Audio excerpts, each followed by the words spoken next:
అమ్మ పోలీసులు వచ్చేస్తున్నారు. దొరికాడా? పోలీసులు వచ్చేస్తున్నారు. నన్ను పట్టుకొని పోతారు. నన్ను బొక్కలోకి వేస్తే నీకు అన్నం పెట్టేది ఎవరు, నేను చూసుకునేది ఎవరు? ఉండు, నేనున్నా కదా, నేను చూసుకుంటా.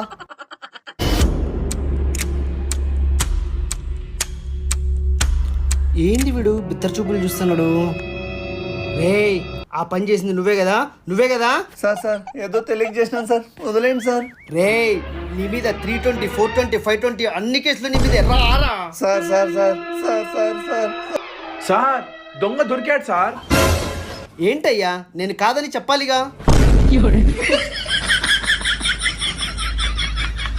అమ్మయ్య, ఇంకా నా కోసం వచ్చినాడు అనుకున్నా. అమ్మో.